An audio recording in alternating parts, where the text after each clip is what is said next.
Baie welkom weer vandag by jou dagstukkie van Lewelig, dag 342. En die tema van dag 342 is nogtans dankie. Jakobus 5 vers 13.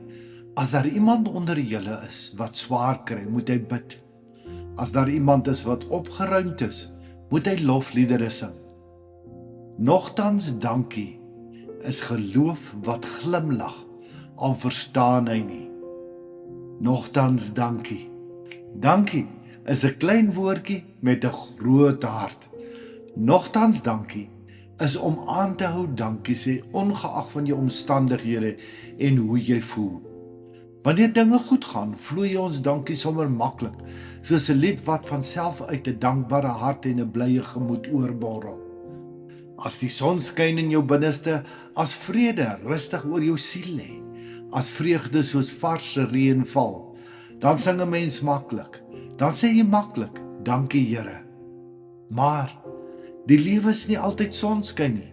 Soms kom die storms, soms huil die wind om die hoeke van jou hart. Soms druk die swaar soos 'n olifantpoot op jou bors. Dis juist daar waar dankie nie meer so maklik kom nie. Want hoe sê 'n mens dankie as jy seer het? Hoe sing jy as jou hart rou is? Hoe prys jy as jy moeg is vir beklei en vashou? Jakobus sê, as iemand onder julle bly is, laat hom sing. Maar daar is 'n dieper waarheid ook. Selfs wanneer ons nie bly voel nie, kan ons nogtans sing. Dis die geheim van nogtans dankie. Here, ek verstaan nie. Nogtans dankie. Here, dit maak seer. Nogtans dankie. Here, ek sien nie uitkoms nie. Nogtans dankie. Daardie nogtans skuif iets in die gees. Dis soos om 'n gordyn oop te trek in 'n toekamer. Skielik kom daar lig. Skielik kom daar lewe. Want dankbaarheid verander nie altyd onmiddellik jou omstandighede nie, maar dit verander jou binnekant. Dis juis ons nogtans dankies wat die swaarste kopkettinge van moedeloosheid en depressie verbreek en rus bring in 'n onstuimige hart. Nogtans dankie herinner jou dat God steeds God is, selfs in die storm. Dink aan Paulus en Silas in die tronk. Hulle was nie op 'n piknik nie. Hulle het nie rustig op die banke gesit en gesels nie. Hulle het gebloei, hulle was seer, hulle voete in stywe kettinge. En tog het hulle gesing.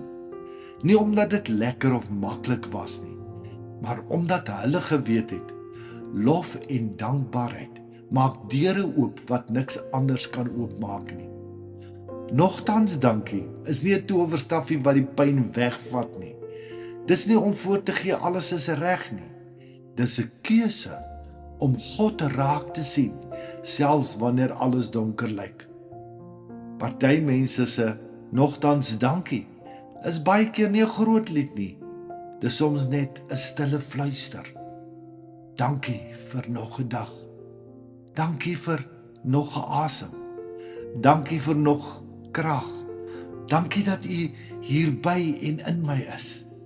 En daardie klein nogtans dankie groei, soos 'n mosterdsaadjie, stadig, stil, maar sterk, en voor jy jou oë kan uitvee, staan daar weer 'n groot hoë boom in jou hart.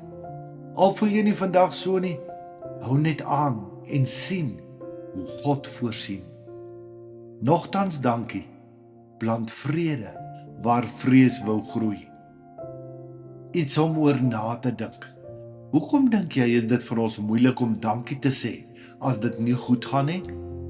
Wat dink jy kan ons doen om nogtans dankie te begin leef?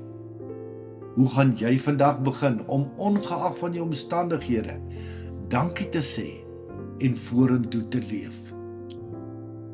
Here, leer my om dankie te sê, nie net in sonskyn dae nie, maar ook in my storms.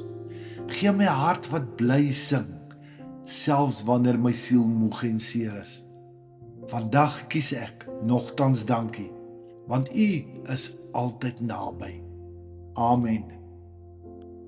Mag die Here juis in ons storm en swaar kry dae ons blik fokus op hom en op waarheen ons op pad is, want hy is die bron van ons lewende hoop.